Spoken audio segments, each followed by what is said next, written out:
Racism in the Latino community is absolutely horrendous. When I was a sophomore in high school, I was introduced to this Salvadorian girl by one of my friends. The school that I went to for a short period of time, it was predominantly Black, Hispanic, and Latino, with Hispanic and Latino being the majority. Soon as you turn on the television in Mexico, you will see a telenovela with people that look a lot like me.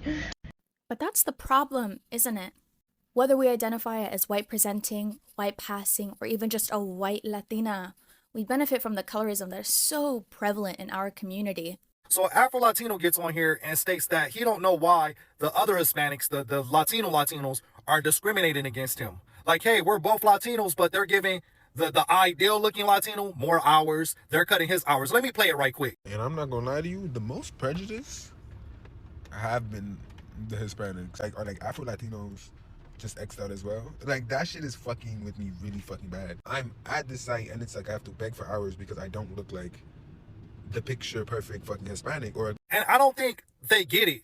Because just imagine if white Americans and black Americans, if they put us all in the same community, the only thing we have in common is that we're Americans. One group is marginalized. One group have a history of being discriminated and racially profiled and just locked out of markets just because of a different race, being of a different race. See, the Spaniards messed them up. They're like, hey, we're all one.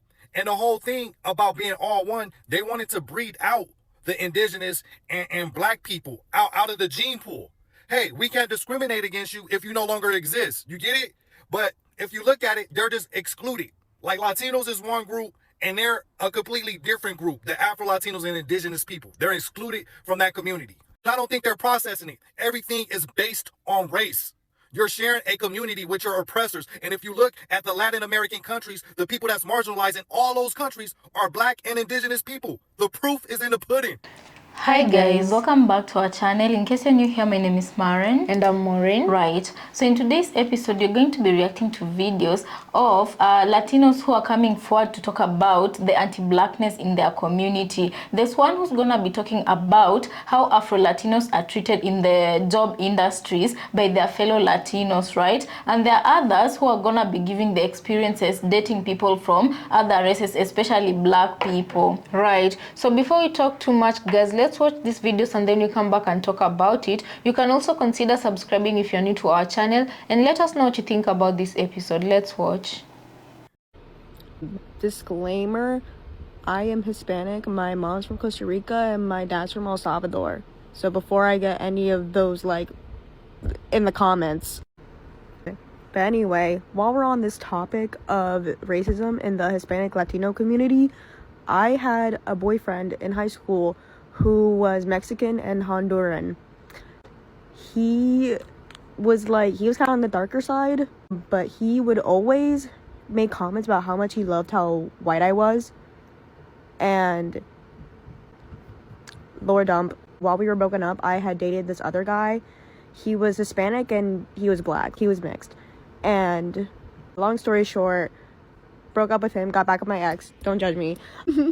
But he really did not like the fact that I had gotten with a black guy.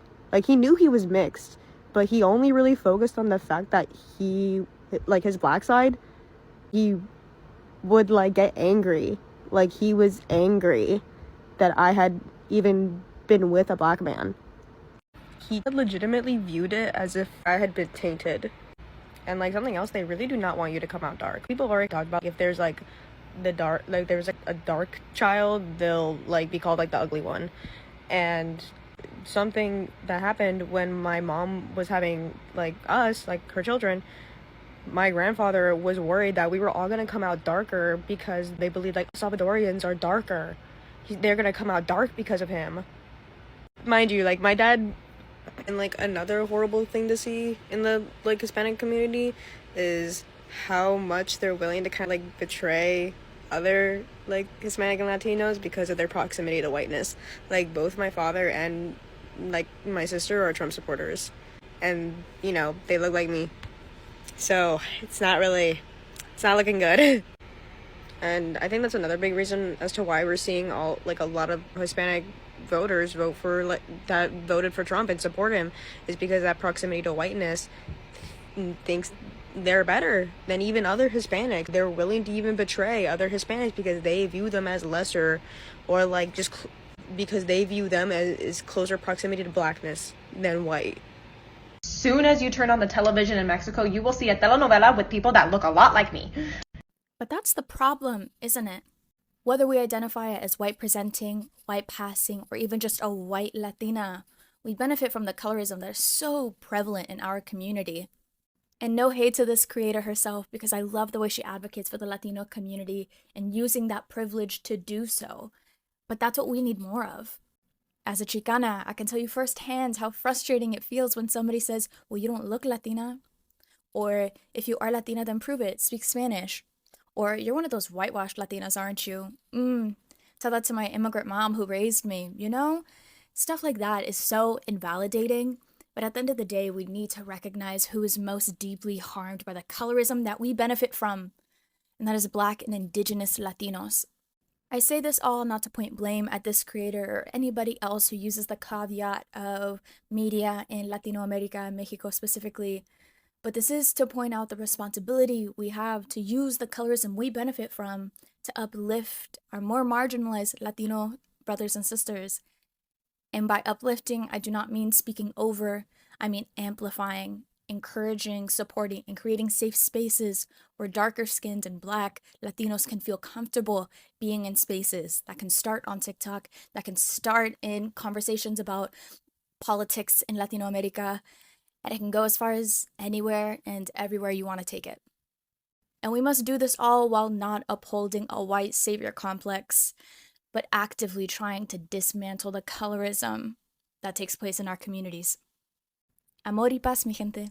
Racism in the Latino community is absolutely horrendous. When I was a sophomore in high school, I was introduced to this Salvadorian girl by one of my friends. The school that I went to for a short period of time, it was predominantly Black, Hispanic, and Latino, with Hispanic and Latino being the majority. When I first met her, she had long brown hair, big brown eyes, and red rosy cheeks. I took a liking to her. We're heading into winter break and we decided to get to know each other during that time. We talked pretty much every day. We went on a few dates. It was a great experience. During this time, we were sharing so much about each other's culture. She was telling me all about El Salvador and Salvadoran culture, and I was telling her more about Black culture that she didn't know about. Despite our different races and backgrounds and how heavily divided our school was, we still had a good relationship. After winter break, her and I decided that in the future we were going to keep our relationship on the down low. Only close friends will know about our relationship. At the time, I did not understand why we even did this in the first place. Why is it such a problem and a nuisance to keep our relationship a secret from everybody else? What's also strange to me is her family allows her to be in a relationship. However, she also wanted to keep that from her parents as well. Like I said, I didn't understand why, but I went along with it anyway. At this time, this was one of the most healthiest relationships I've ever been in because she genuinely cared about me and my well-being, and the connection was astronomical. A few months that felt like days has passed, and then the worst has finally come. Our relationship has spread it all across the school, and in the beginning, people responded with positive feedback. Until the next day, an abundant amount of Hispanic and Latinos in the community was very displeased and unsatisfied with my relationship with her. She kept getting threats of comments of people saying that she should not be dating a Black man. He is Black. You should not be dating her. You should be dating an Hispanic man. You should be dating a Latino man. At the time, she did the best she could to fight for me, her, and our relationship. However, in the end, she was suffering from too much mental and emotional pain. Eventually, some people in the Latino community went out of their way to contact her mother to tell her that she is dating a Black man. As it turns out, despite her wanting to be in a relationship with me, her family was very racist and discriminative towards Black people. Her family was comparing me to Black stereotypes, ghetto, hood rat, a thief, made some other comments like Black people are beneath us, they are third rate, you shouldn't be stooping so low to date someone like that. Apparently, a lot of the people in the Latino community who showed disinterest in our relationship thought and felt the same way, but more on colorism. My skin complexion was a threat and a problem to them because they did not like me dating another Latina woman. There were some other Latino men who was very jealous of the fact that I was dating someone like her. With all due respect, she is very attractive, especially with the school that we went to. Her and I was forced to break up and we discontinued our relationship. But unfortunately, it gets worse. There was these two Latina men who was very angry of the fact that I was dating her to begin with, and they wanted to fight me. At the time, I lacked combat skills and experience, and these two Latino guys who wanted to fight me were boxers. I was put at a major disadvantage, but despite this, I didn't really have a choice because there was honor and pride on the line. Despite me knowing for an absolute fact that I couldn't win against these two massive boxers, I still showed up anyway. And I fought, I got my ass beat, and I lost. Granted, my Salvadorian girlfriend at the time had no idea about any of this until I told her afterwards. After I went home looking like a complete mess and taking a very honorable ass whooping, I might add, my uncle was there and he said to me, "Did you win?" And I said, "No." And then he said, "Did you learn something from this?" Absolutely. At that moment in time, after taking a very honorable ass whooping, I decided to learn how to fight myself. A year later, I took up Taekwondo, Kung Fu, and boxing. I still do it to this day, but this is just one of those stories that, once again, I've faced through a lot of colorism and racism, especially when it comes to my relationships and friendships. Afro-Latinos and African Americans suffer from discrimination at the hands of Latinos who claim that their racially mixed cultures immunize them from being racist. I call this the Latino racial innocence cloak that veils Latino complicity in U.S. racism. When I tell people that part of my research is on the topic of anti-Blackness in Latino communities and explain, yes, that is a thing, light-skinned and fair-skinned Latinos often react by telling me that Latinos and African Americans get along and frequently live in neighboring areas or the very same buildings. In other words, they're conveying that they do not believe anti-Blackness is a real issue in Latino communities, at least not like it is in white non-Hispanic communities. While it would certainly be ideal if Latinos were all truly colorblind and incapable of committing racist acts, as an Afro-Latina myself, I do not have the luxury of indulging in the fantasy of a Latino racial mixture. Now that I have addressed the racism within my own community, let's talk about the anti-Blackness that exists within the Latin American communities. So I wanted to take my time before I made this video. I knew it was coming, but I had to go out in, the field and ask my people what's going on. So this is what I concluded. When I went to go talk to them, they said that, we don't like African Americans because they feel that we owe them something. I want to make two things clear. First, I want to start off by saying that when we say things like this, we are following the same agenda that we are fighting against. We are fighting against white supremacy and racism. Those ideas that, that we have, the way we think, the way we are taught to fear African Americans, that is the same thing that we are fighting against. It's no different. When we choose to speak like this and participate in these stereotypes, we are no better than the people we are fighting against. And that is a point I want to make very clear to the people within my community, that you guys sound ignorant. We need to figure it out. Where do you truly stand with this?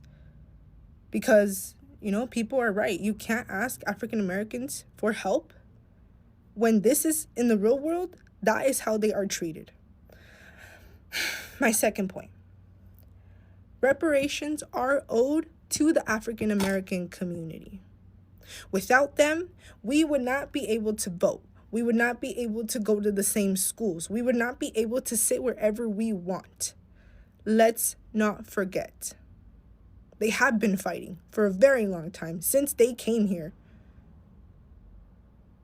And us not acknowledging, I know I don't feel that as a country we have paid the respect that they owe. They really do. We owe them everything. It's because of greats. They're great people. Malcolm X, Martin Luther King Jr., the Black Panthers, they paved the way for us. They are the blueprint. And for us to go and participate in the same mentality that we are fighting against, it's just horrible. And it's wrong. If we don't fix this type of mentality and check our people, we are no better than the people we are up against. I want you to know that ignorance is our greatest enemy. So please, do not allow yourself to be blinded by hate. I love and respect everybody, and I just want to say that if there's more people in the Latin community who are with me, I need y'all to say something. I need y'all to join the fight with me, because I can't be the only one. If you're a Black person who's tired of hearing non-Black Latinos say the N-word, stay for a second. Okay, since I'm Mexican, this one is only going to work for Mexicans, so... What are the bullshit excuses that non-Black Mexicans always give you when they're saying the N-word and you call them out? Like, my Black friend doesn't care if I say it. I said the A version, not the ER version. Okay, pues, okay. I want you to look at that Mexican in their face, and because I'm your Mexican friend now, okay, I'm giving you permission to say this. Look them in their face and call them a Bina. No. Not the ER version. Not the ER version. What up, my Bina? Oh, you don't like it. Oh, okay. But I said the A version. I didn't say the ER version. Because why is it that Black people are the only ones that have to put up with other races taking and using their slurs as slang?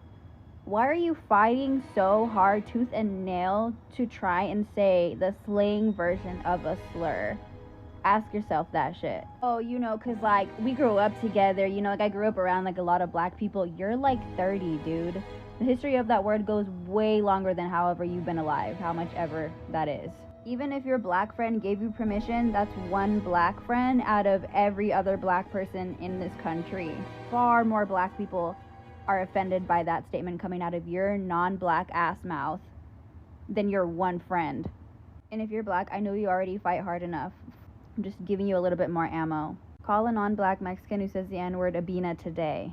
So guys, welcome back. Let us know what you think about this episode we just played you, yeah? You know, I feel like day by day, a lot of things really make sense, because yesterday we did an episode about the Latin community and how you'll find instances where Afro-Latinos identify as white and why that is the fact, right? And today we are hearing about different experiences of Afro-Latinos and the Latin people themselves, the white ones, who are coming to us and talking to us about different experiences. If we can begin by talking about the Afro-Latino who was talking about how at his workplace they take more time off of his plate to give it to the white-looking Latino or the ideally looking Latino man. And you know, he just talks about the disadvantages he normally faces at work because he looks the way he does, right? And one thing we usually say is that only by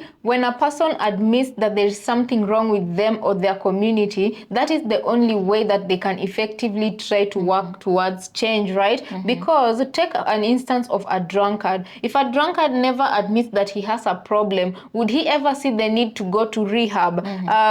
So in the Latino community, they're the only ones who can change how they act towards Black people and how they treat Black people, because at this day and age, I'm glad some of them are beginning to realize the root cause of this problem, and I'm glad that they see how it started. But is it really fair up to right now for you to blame somebody else for your own action? You're the one who chooses to carry on with the racism towards another particular kind of group, because as most of these speakers today have said, most of them, they'll find themselves being neighbors with Black people or living close to Black people more than their white counterparts. So meaning, in this neighborhood, there are only two types of people minus the white people. So what excuses you from treating this other Black person badly and then blaming it on the white person who is not even there with you, right? And I find the funny thing about all this scenario, there's a white passing lady who was talking here, and she was talking about how she had a relationship with not even a completely black man. He was a half caste, right?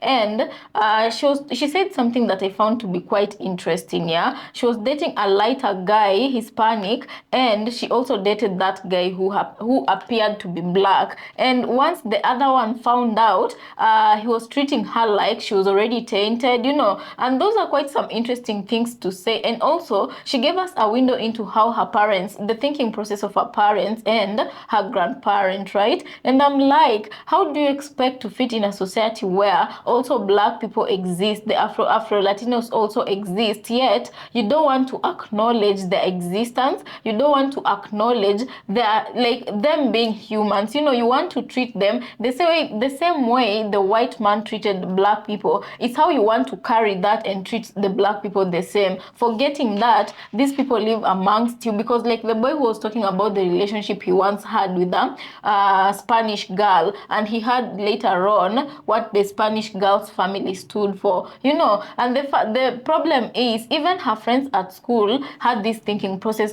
and they were telling this lady to not date the black guy because according to them he's a thief. According to them, all the black stereotypic notions they normally have, they were saying he was that. But the funny thing is, he is their classmate. That is where you're in school, to learn and study each other, to tolerate each other's differences and whatnot. But already they've branded him titles, and they see he's a good man. He's not stolen from them. He's not had signs to prove that he belongs in a gang or things like that, But despite him not stealing from them, they're still accusing him of coming from a line of thieves, Right. And at this point, I'm beginning to understand or believe that there are a very few good people out there when it comes to the Latino community. Very few of them are good people who do not practice prejudice and racism. But for the most part, I do believe that the community has a long way to go, because just as Maren said, you cannot claim to want to be one with Black Americans.